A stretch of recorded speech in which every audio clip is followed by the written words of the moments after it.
Hello guys and gals, and this is part 29 of our reading of Rod Serling's Twilight Zone, 26 Unforgettable Explorations into the Realm of the Supernatural, adapted by Walter B. Gibson. Now, we're going to go over the copyright information, which will be on your screen right now.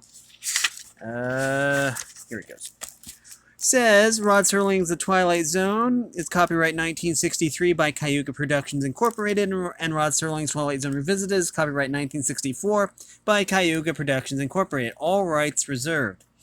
This 1983 edition is published by Bonanza Books, distributed by Outlet Book Company Incorporated, a Random House company, and the address is there.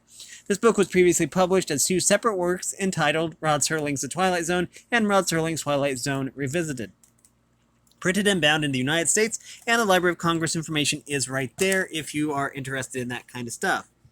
Anyways, we finally finished off, we finished off the 13th story, which was kind of a short story.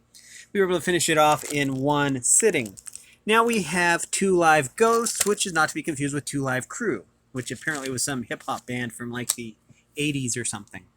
Hip-hop was never really my thing. I don't know. I never really did care for that kind of music. But anyways, this is Two Live Ghosts. So we're going to see what that's all about. Ever since the Civil War ended, Jeff Tupper and Hank Marchand had been working their way in and out of Indian country. I should rephrase that as Native American country. That's more politically correct. Disappearing for months at a time, only to return to civilization with new adventures to brag about. During the 10 years, Jeff and Hank had switched from trapping to hunting, trading, or prospecting, whichever suited them at the time. They had learned a lot about Indians, aka Native Americans. I'm trying to be socially acceptable here. And right now, they figured this was a good time to avoid them. Jeff and Hank were a rugged pair, with their rough clothes and big boots. Yeah, boots. Each wore a heavy beard. Jeff's as ruddy as the gold they had been seeking on this excursion.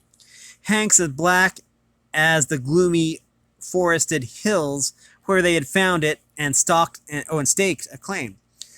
From beneath their slouch hats, they peered with eyes as sharp as the bowie knives they carried in their belts, and they had their rifles ready,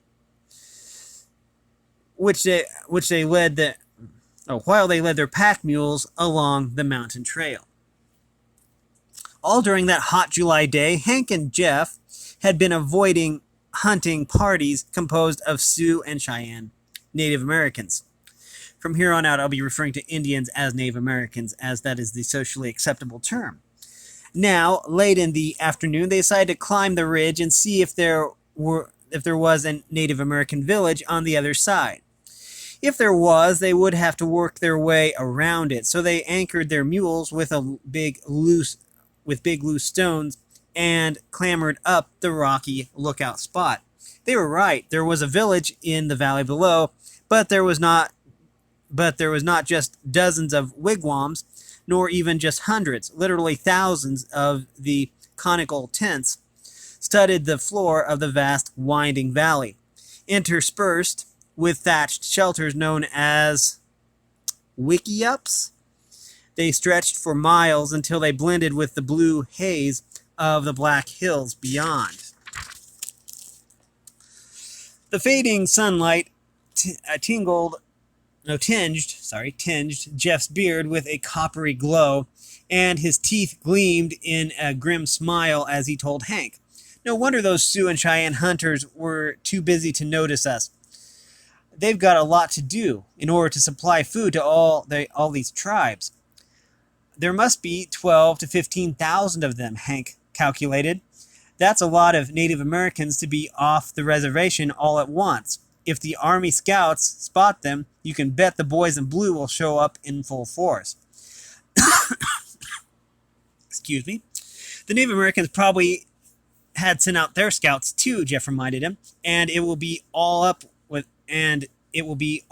us if they spot us. Let's get back to the mules and move along our side of the ridge." Darkness was settling, but the rising moon provided enough light for the two men to continue on their way, mules and all. During their trek, they discussed further plans. We'll have to keep on the far end of the ridge, Hank decided, and then work over to the hills on the other side. From there, we can beat our way to the Powder River, and follow it down to the Yellowstone. There, we'll find a river steamer and load these on board. By these, Hank referred to the beaver pelts that hung from the flanks of the pack mules. In his turn, Jeff brought two small but heavy bags from his pocket and dangled them in the moonlight. And we can pay for our passage with these, he said, provided the Native Americans don't catch us, or believe us when we say that we were only trapping beaver. They don't like people who take gold from their sacred hills, where they think the Manitou dwells. I think I'm pronouncing that right, Manitou.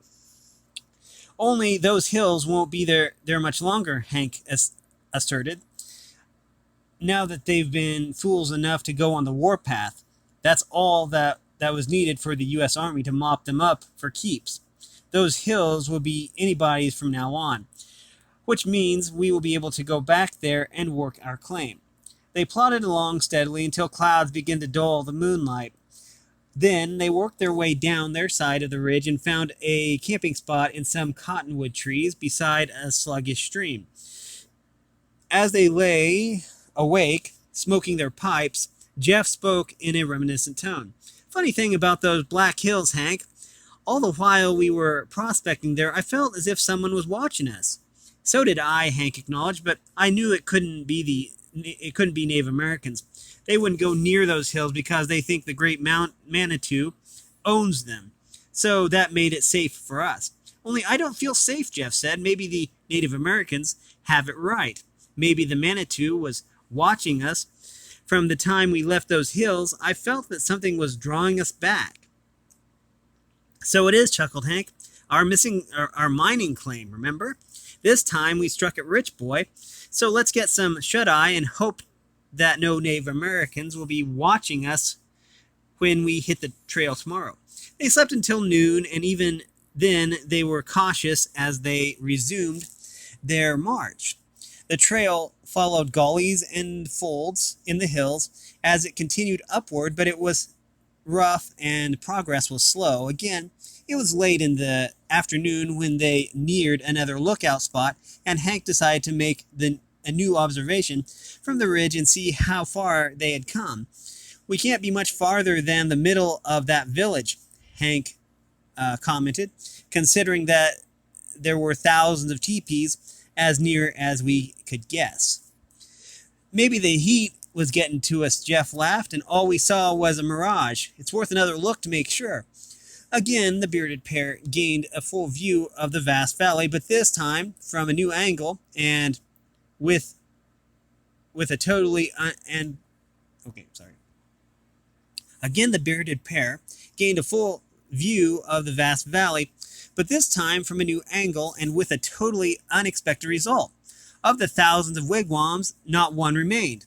They had vanished as though swallowed by the earth itself, leaving Jeff and Hank gaping in amazed disbelief, wondering if it had been their imagination after all. Indeed, they might have been gazing into a totally different valley, except for one thing. Though the thousands of wigwams were gone, odd clusters of wickiups still stood as widely separated intervals as a few miles or more. As a rule, Native Americans abandoned those crude shelters when they left a campsite and fashioned new ones when they reached their destination. So unquestionably, there had been Native Americans camping in the valley, which in turn indicated that the vanished wigwams must have been real. What do you make of it? Jeff asked, running his hand through his ruddy beard, as he always did when he was puzzled. Why do you suppose those tribes cleared out all of a sudden? So the Army scouts wouldn't find them, Hank rejoined. I reckon the Native Americans didn't want anyone to guess there were so many of them all here together at one time. but they left a lot of wiki-ups.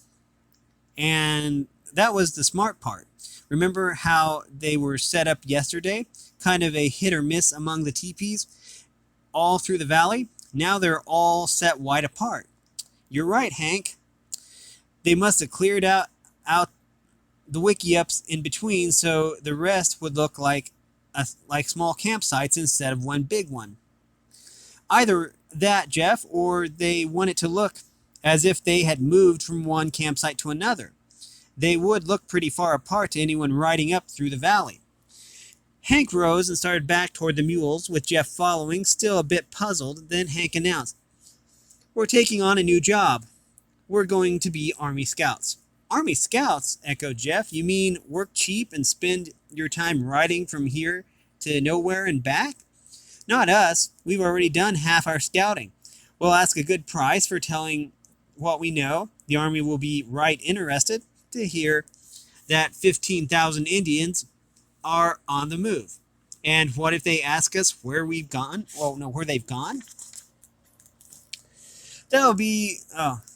That's what we're going to find out, Jeff, so we can supply a full report. We'll head on up to the end of the valley, spot the Native Americans again, and double back along our trail until we meet the U.S. cavalry and get them to pay for what we know. What with beaver pelts and gold dust, we're doing all right on our own, Jeff said. "But I'll go along with you, Hank. I always have."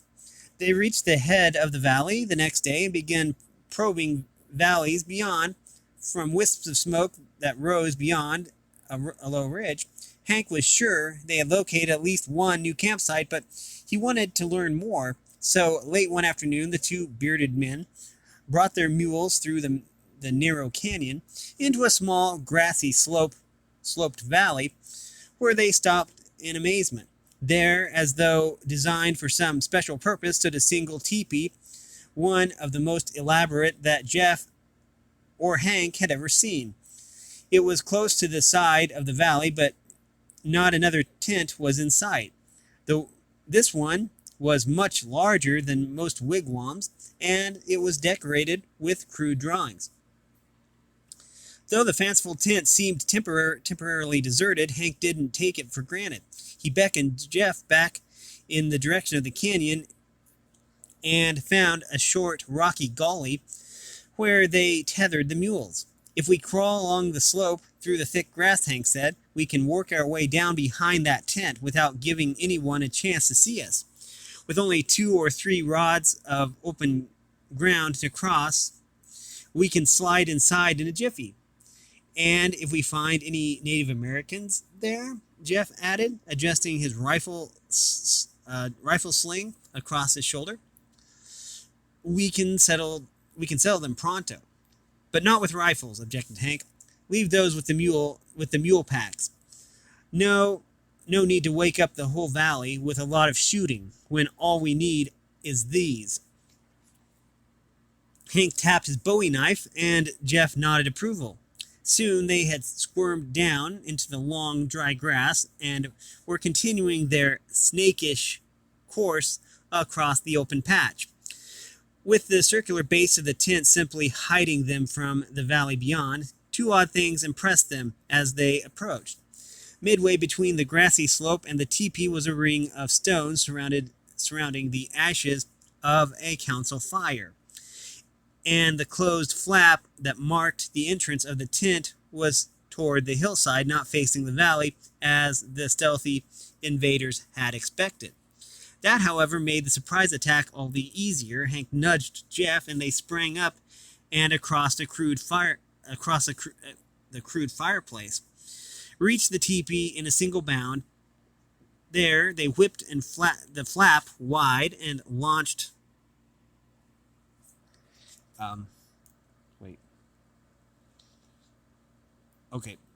Reached the teepee in a single bound. There they whipped the flap wide and launched themselves inside with drawn knives. But all they found amid the gloom was stacks of buffalo hides, a large yellow bear skin, smaller skins of white wolves, large turtle shells, and several crude drums of medium size.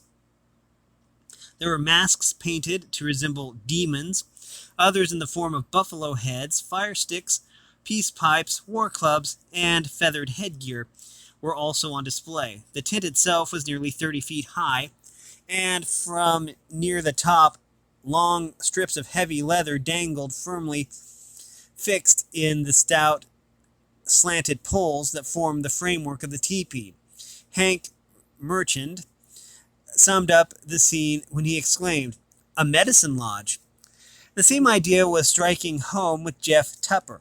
He and Hank, in trading with friendly Native Americans, often had noted special teepees set apart for rituals conducted by the medicine men or wizards who really ruled the tribe. Jeff and Hank had witnessed sun dances, snake dances, and corn dances. They knew that the medicine lodges were that the medicine lodge was a headquarters for such ceremonies, and that all the necessary items were kept there. But this was the first time they had the bearded adventurer. But this was the first time that the bearded adventurers had been inside such a teepee, and the effect was weird. The fading daylight from the entrance and the open space at the very tent top, gave only a vague view of part of the interior. The rest was obscured in darkness and seemed almost alive, for every gust of wind brought a slight groan from the tent poles, or flapping sounds from the overlapping hides that formed the walls, much like the beat of bats' wings. "Those dangling straps," mused Jeff, stroking his ruddy beard. "I've seen them used to string up young Indian warriors as part of their initiation. You'd think, though, that they'd have a place for a council fire here in the tent. They probably use the one outside," returned Hank, thumbing his big hand towards the tent flap. Like as not, only the medicine man himself is allowed inside here. There is something special about this lodge being all by itself." Hank broke off, puzzled, as Jeff knelt suddenly at the center of the tent and placed his ear to the ground. Then, springing up, Jeff urged Hank out through the opening of the tent, exclaiming as he did, "Hoofbeats! Coming this way! Back to the grass, and quick about it." Often while hunting and trapping, Jeff had shown an uncanny sense of approaching danger, so Hank was quick to follow his advice. Hardly had they burrowed into the grass before a dozen Native American riders appeared from the gathering dusk. They dismounted, tied their horses, and began to build a council fire in front of the teepee. Jeff and Hank watched silently from the fringe of tall grass just behind them. As the crackling flames threw a lurid light upon the painted faces and feathered headdresses of the assembled chieftains, Jeff gripped Hank's arm and pointed at an angle towards a hillock that showed against the fading sunset. "Look there, Hank." A tall figure with folded arms was striding down the hill. About his waist, he wore a panther skin. His headdress was shaped like a raven's wings. His body, like his legs, arms, and face, was painted in vivid colors that gave him the effect of a living rainbow as he stepped from the twilight into the glow of the council fire. "I come as," I'm going to butcher this, I'm sorry, "Numo Kumakana," the newcomer announced, "the first and only man. I come from Wakon Sheka to drive away Wakatanka. I come to summon those who have died in battle, so that they may go to the happy hills where Wakanshenka awaits them." The Indians had spoken in a Sioux dialect that both Jeff and Hank understood. The man who posed as Numo Kumokana was obviously an important medicine man. By Wakansheka, he meant the great good spirit of Manitou, while Wakantanka was the spirit of evil. The Happy Hills, of course, were the Black Hills where Jeff and Hank had staked their claim and to which they intended to return. Now began a most singular ritual. The medicine man swung his bare arms wide and brought his wrists together behind his back, where two of the chieftains promptly bound them with rawhide thongs from their grassy hiding place. Jeff and Hank could study the medicine man's face, but if he made a grimace, they didn't see it. Possibly he was accustomed to the cruel torture of the tightened thongs. Or it might simply be that the paint was dabbed on too thickly for his face to betray signs of pain.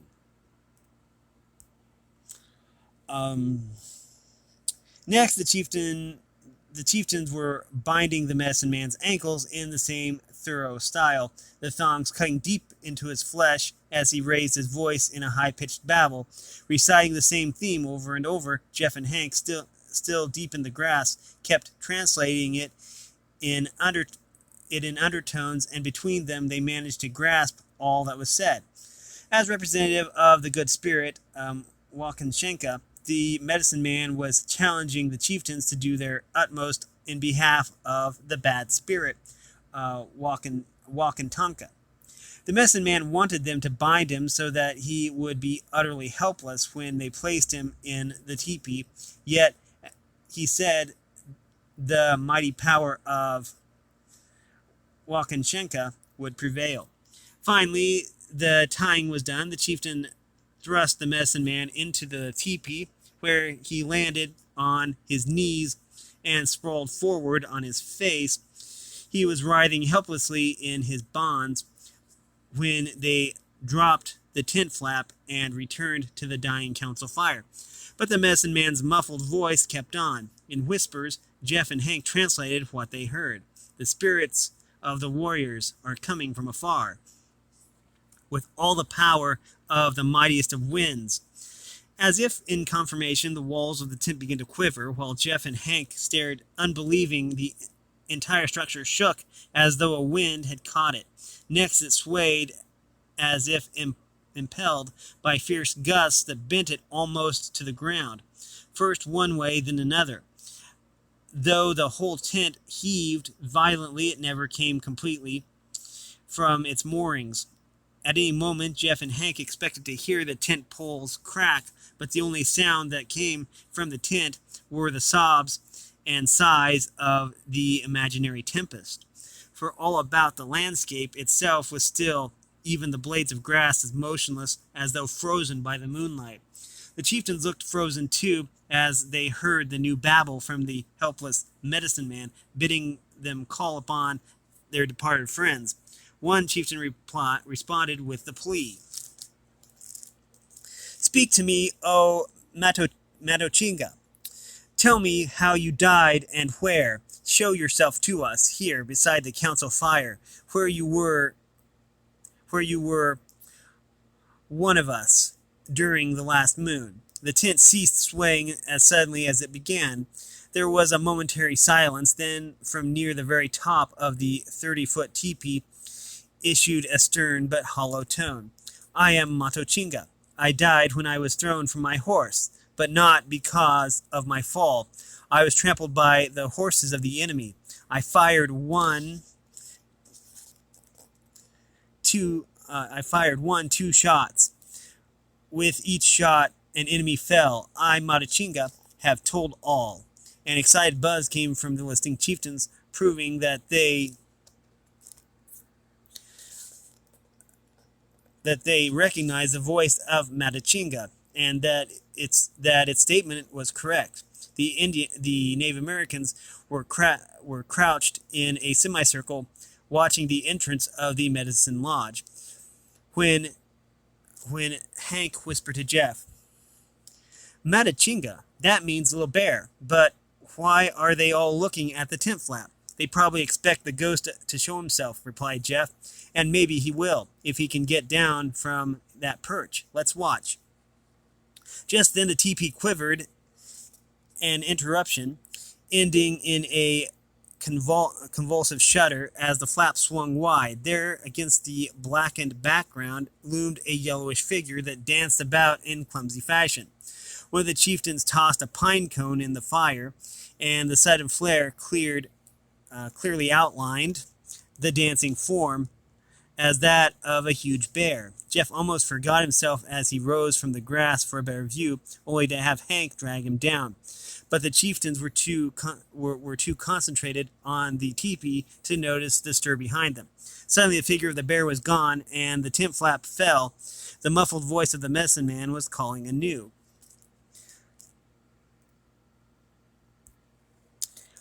Summon your friends, those who died in battle, those who heard my promise. They heard me promise they would return. There were calls from the council fire. Nihuotis, Tahiska. Then, as the brief flare subsided, voices spoke again, seemingly from the top of the tent.